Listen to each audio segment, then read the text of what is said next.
Are you tired of being told what to think and how to act? Well, you are not alone. In case you haven't realized it, you have an internal GPS. It knows all you need to know about how to live your life. So it's about time you stopped letting the media and the government tell you what is true for you. In fact, it is exactly that time. It's time to think for yourself. And here to make sure you're doing just that is your host, mediator, author, and lawyer, Carol Gold. Hi, it's December 24th. I'm Carol Gold, and welcome to Think for Yourself. Given that we're just hours away from Christmas and just completed Hanukkah, I think it's a great time to talk about our spiritual selves, our higher selves, our better angels. And to do that, I'd like to start with two quotes that I read this week. One is from Phil Jackson, who is a former NBA player. He played for the Knicks basketball team, and I believe he went on to coach the Knicks as well. And the quote is, "The strength of each individual is the team, and the strength of the team is each individual." The second quote is by Neil Ferguson. Ferguson is a senior fellow at the Hoover Institute at Stanford. He's also a visiting professor at the London School of Economics, and he writes a column for Bloomberg Opinion. And here's the quote from Ferguson. "Like the people of the Roman Empire 2,000 years ago, we are almost entirely consumed by the pleasures and preoccupations of this world. One of the many symptoms of our spiritual bankruptcy is the epidemic of mental illness sweeping the English-speaking world." So both of these quotes have led me to want to talk to you about mental illness and in particularly its relationship to personal responsibility. Because those of you who listen to me regularly know that personal responsibility is a big theme for me. Throughout almost all my episodes, in one way or another, they all come down to how we all are responsible for our lives and the lives of the people with whom we interact with, to the extent that we set up our relationships with them by nature of how much personal responsibility we take for our own thoughts, words, and actions. Mental illness is, as a blanket statement, I guess I would say, self-destructive. When you are mentally ill, you will inevitably destroy yourself because you behave in irrational ways that you think are rational. And that happens because when you're mentally ill, you lose the ability to reason. And I know this because, as I've spoken about on prior episodes, I have fought depression my entire life, and in my early 20s, attempted suicide. I remember to this day vividly the moment I decided to commit suicide, the moment I decided to take an overdose of prescription medication that I have. And I share a little bit of this story with you because it particularly pertains to this entire episode. The evening that I decided to take the pills, the overdose, was that I was visiting a friend of mine who had just got accepted to law school. And at the time, I was recently separated. I got married at 23 and separated at age 24, almost 24. And she had just been accepted to law school. And her life looked all bright and her future was, in front of her. She was excited. And I had gone through a year of college, dropped out, gotten married, got divorced, all by the age of 24. And I felt like my life was over. I didn't see a future for myself. And so I was at her home celebrating with her and her family at her acceptance to law school. And the longer the night went on, the more unhappy I got inside, not externally. Externally, I seemed fine. But I was more and more depressed thinking about my own life. And then I had a thought. And the thought I had was, if I leave here and I go home and I take all those pills that are in the medicine cabinet, I don't have to experience this pain anymore. Because I had several antidepressants that had been prescribed by my physician. And I left her home, and I remember that the moment I had that thought, I no longer felt depressed. I actually felt elated. And the whole drive home, and until I took those pills, and I did take them, and I did almost die. The end of this story isn't really all that relevant for the rest of this podcast. I've gone into it elsewhere. But the moment I got home, until the moment I took those pills, I was happy. I was not thinking rationally, because mental illness does that to you. It makes you distort reality. It reverses everything. It certainly, if it doesn't reverse it, it distorts it. So this week I was reading a column called justthefacts.com. A website called justthefacts.com. And it was an article on mental illness in this country, particularly the overdose rate. The overdose by legal and illegal drugs. That rate, that death by overdose, has quintupled over the past decade in this country. 33 per 100,000 is the overdose rate. Now, according to the CDC, in the 12 months that ended in June of 2023, 111,877 people died of overdoses, right? Over 100,000 people died of overdoses in the last 12 months that ended in June of 23. Let me just give you the breakdown on that as per Just the News. 92% of those were accidental. 92% were accidental. 4% were suicides. Less than 1% were homicides. 84% of those involved illegal drugs like fentanyl and heroin and cocaine and meth.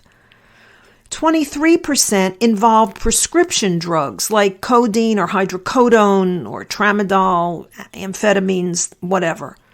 Males are 2 times as likely to overdose as females. And the average age for overdosing is 43. But the average lifespan is 77. So we're losing the average overdose individual at age 43, and that's just the average. Of course, there's younger and there's older. So Just the Facts, that website, engaged a licensed actuary and a PhD mathematician to calculate the average lifetime odds of dying of an overdose. Based on current statistics and the growth in the rate of overdosing in this country, 1 in every 39 Americans will die of a drug overdose going forward. So if you compare that with the statistics I gave you above, think of it this way. 1 in 42 people will die from an accidental overdose. 1 in 937 will die from a suicide overdose. 1 in 46 will die from an illegal drug overdose. 1 in 171 from prescription drug overdose. 1 in 29 for males, and 1 in 64 for females. So let me go back to mental illness versus mental health. There is a difference between inner strength, having the internal fortitude to stand in your own ground, to think your own thoughts, to make up your own mind, to think critically. There is a difference between inner strength and a kind of insane certainty that we see going on around us culturally. So let me try to make the distinction. Where do you get inner strength? Where do you get that ability to stand in your own ground and to critically think through facts in order to come to your own conclusions? Well, you get inner strength from truth, from not living lies. I think Tucker Carlson recently gave a speech, I forget where, I watched it, and he went into, with great depth, his belief that the more you tell the truth, the more you live in the truth, the stronger you get, and that it's a visceral feeling. You actually can feel your own strength building, inner strength, and your ability to withstand external influences that may not be in your highest and best interest. I understand this because if I refer back to my attempted suicide, I remember leading up to that event, my life leading up to that event. I remember as a teenager and young adult, my early 20s, I was driven by a whole lot of should-bes, I call them. Should-bes.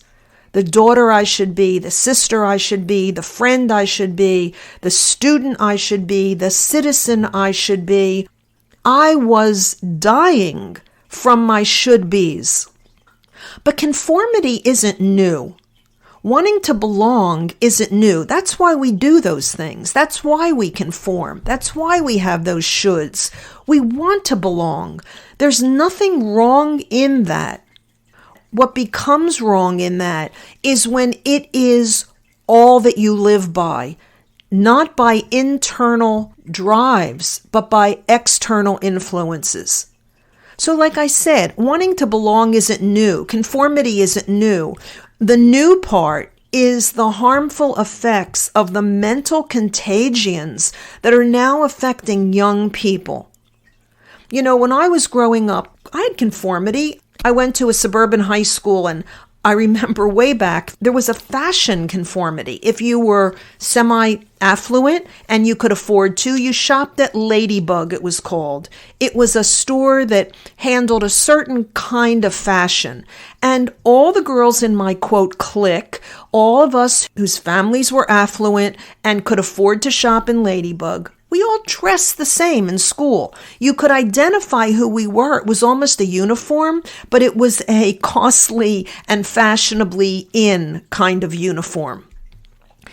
There's nothing new about wanting to belong, but we have this problem now, and the problem perhaps is best exemplified by a recent poll that was taken regarding 18 to 29-year-olds.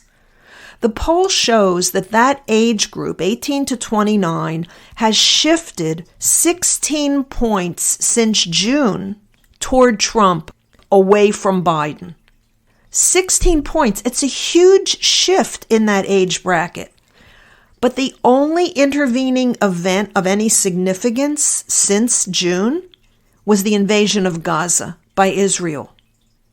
Now, these young people who are college age, and we've seen those protests and those riots and those rallies across campuses in this country, they are not thinking for themselves. They are influenced by a multitude of factors, both NGOs that have been financed privately as well as by our government, NGOs that are pro-Palestinian. They have been influenced by academia within their own institutions because, as I've gone into great detail in prior podcasts, the Arab world has made tremendous contributions to all of the Ivy League and better universities in this country since the 1970s in order to manipulate and influence curriculum and in order to push a pro-Arab / pro-Palestinian agenda.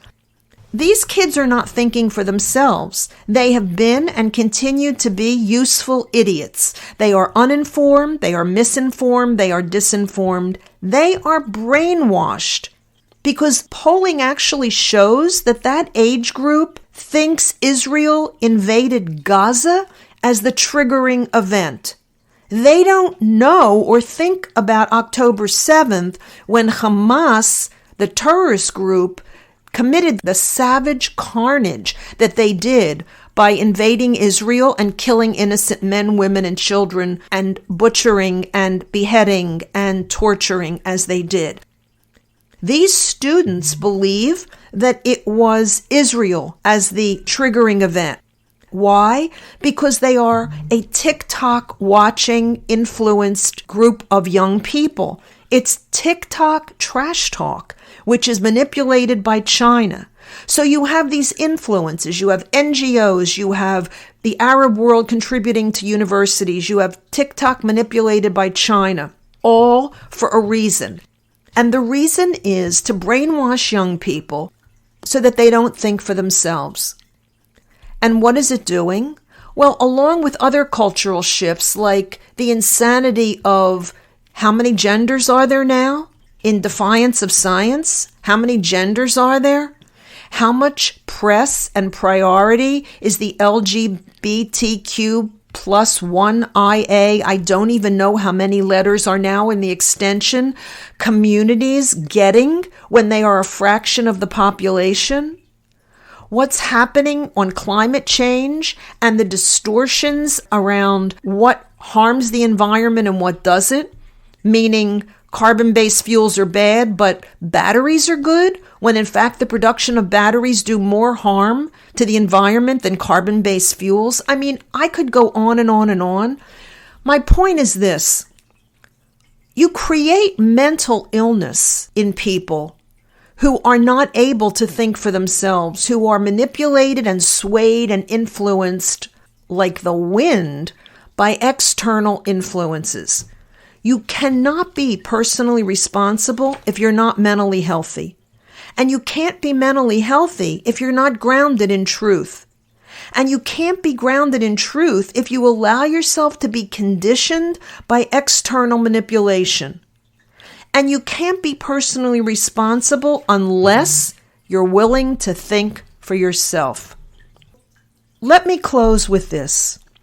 Because we just finished Hanukkah, and because it's Christmas Eve, and because we are so focused on shopping and present buying, and a lack of focus on the spiritual message of these holidays, on our better selves, on our higher angels, let me just share with you something from Jewish mysticism, from Kabbalah.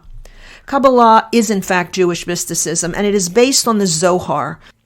The Zohar is a spiritual metaphysical book in Judaism that I guess most simply explained would be described as the Zohar explains the why behind the stories in the Bible. The Zohar is the more esoteric meaning behind everything. The Zohar teaches about ancient Egypt. It's called Mitzrayim in Hebrew. Egypt is called Mitzrayim. That's the word for Egypt. But what does Mitzrayim mean? Well, it means siege and distress. Siege comes from the word sur, which means to bind or besiege, and distress comes from the verb sarar, which means to bind. Mitzrayim in the Zohar is explained as a level of consciousness where we are attached to material things primarily, if not exclusively. We are bound to the material world, and that enslaves us.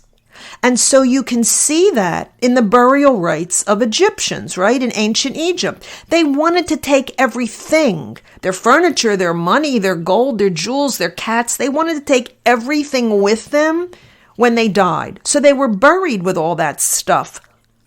In Kabbalah, it's taught that there are 50 levels of consciousness, and that the Israelites, the ancient Israelites living in Egypt, enslaved to Pharaoh, were themselves at the 49th level of consciousness. What does that mean? Well, when you hit the 50th level of consciousness, according to Kabbalah, according to Zohar, there is no redeeming you from that. You basically have the consciousness of a rock at the 50th level. And the Israelites, because they had become comfortable enslaved to Pharaoh, right? Their food was provided for, their basic needs were provided for, even though they were enslaved. So they had become comfortable in their enslavement. Because they were at the 49th level, they had to be taken out quickly from that level of consciousness before they reached that 50th level. They had to be extracted. They had to be removed from the dependence on materiality and a cultural hierarchy that was only able to be perpetuated through the enslavement of the general population. Sound familiar? A dependence on materiality and a cultural hierarchy that was only able to be perpetuated through enslavement of the general population. So I'm going to take one issue, with Ferguson's quote that I read you at the opening of this podcast about our present time being most like 2,000 years ago. I disagree with him. The Israelites' exodus from Egypt, the taking out of that consciousness from enslavement, was actually between the 12th and 13th centuries BCE, before the Common Era. BC, as you commonly know in the Christian calendar. 1,300 years before the birth of Jesus. 1,300 years before Ferguson thinks that we resemble the time of Jesus' birth. I think we're a lot closer to ancient Egypt than we are to any other time. We are bound to materiality. We are enslaved to the technology. We are enslaved to government. We are enslaved to the financial burdens that we all must carry in order to survive from day to day. We are bound to all things material. We are addicted to our phones and our iPads and our computers. And we've lost our spiritual way. But we're spiritual beings having a material experience. So what do we need to do? We need to self-impose an exodus. And it's up to each one of us to take personal responsibility for it in our own lives. And you can only do that by being personally responsible, by being mentally well, by thinking for yourself, and by understanding that our greatest challenge will be not unlike the challenge that will take place in Gaza after the Israelis are through cleaning out Hamas. And I say this for the following reason. The challenge will be that 1 or 2 generations in Gaza, among the Palestinian population, has been manipulated and enslaved to a culture of violence. There are photographs, even recently, posted on X by Mossad and by the IDF of 6- and 7-year-old Palestinian children wearing all of the garb of Hamas and holding automatic weapons in their hands with their parents' arms around them. 1 to 2 generations have been enslaved to a culture of violence and hatred and bigotry. I say that we will have a similar challenge here in that 1 to 2 generations in this country have been enslaved to misinformation, disinformation, manipulation, and the result being mental illness. It's why the statistics are so high, and it's why it's up to those of us who remember a different world, a different culture, and are more attached to our higher selves, to our better angels, to try to turn this around. As I said, it's up to each one of us. We need an exodus from materiality. We need an exodus from bondage. We need an exodus from enslavement. It doesn't matter where in human history it has occurred. It repeats itself when we lose our way from our higher selves and find ourselves entrenched in all things material. What a great moment as Hanukkah ended and Christmas begins for us to reflect on all of this, and as New Year approaches, make that resolution that we actually keep to create a better world in 2024 and to not allow ourselves to be externally manipulated by those who would keep us enslaved. Merry Christmas. I'm Carol Gold. Thanks for listening. I'll be back here again, and until then, by all means, think for yourself. Carol thanks you for spending your valuable time with her. It is her mission to empower you to remember how smart and capable you are. Be sure to check out Carol's website, carolgold.com. That's Carol with an E, gold.com. Please leave a review and subscribe here so you'll be alerted to Carol's next podcast. Until then, above all else, remember, it's time to think for yourself.